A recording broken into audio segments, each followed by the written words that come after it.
Steps when you're finishing your basement that maybe a lot of people don't place enough emphasis on, especially if you're doing it by yourself and you're not a professional contractor. And that's chalking out the floor and the ceiling for where your walls are going to be, and making sure that they're all perfectly square and where they need to be. So you may have, this one has a red chalk that is fairly permanent and will last for years on the floor. So I highly recommend that you get 2 chalk boxes. They're not all that much money, but it will drastically help you if you have to redo lines. You'll get confused of which one's the right one. So I recommend always starting with this lighter color, whatever color you want. There's lots of colors to choose from, but to use a lighter color. So in this case, we're using blue. And we're going to start and we're going to chalk our first line with a blue chalk. And what we're going to do is we're going to pick the longest wall, and we're going to start with that wall. First, you're going to want to measure out from your foundation wall, the cement wall, about 4 inches. So the wood that you're going to be nailing down to the floor is 3.5 inches wide.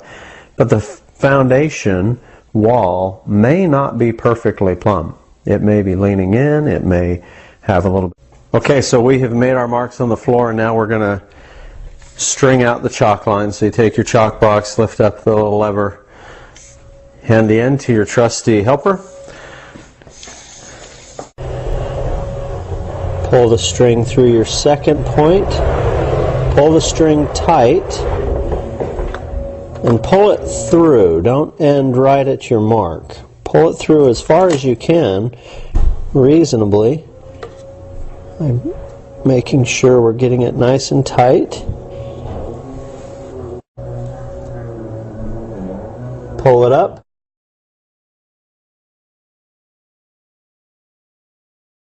Foundation wall.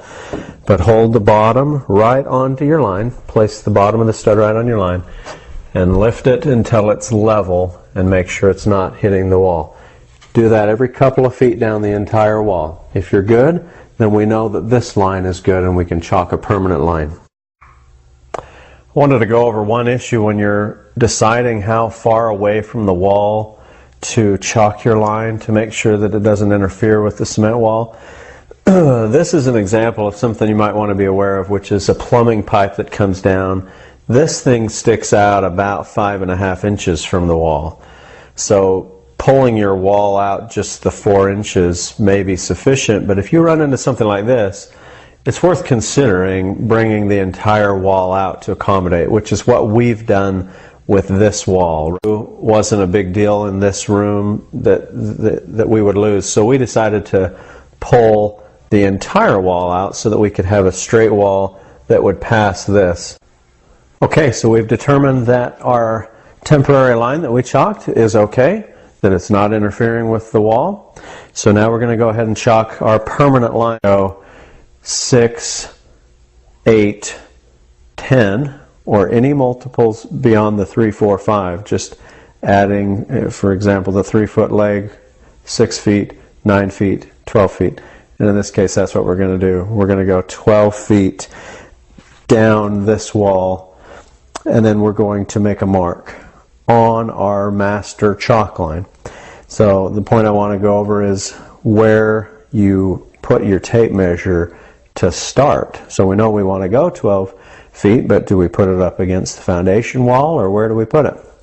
Well, you're going to want to put it back 4 inches or so, wherever you think you might be putting this new wall.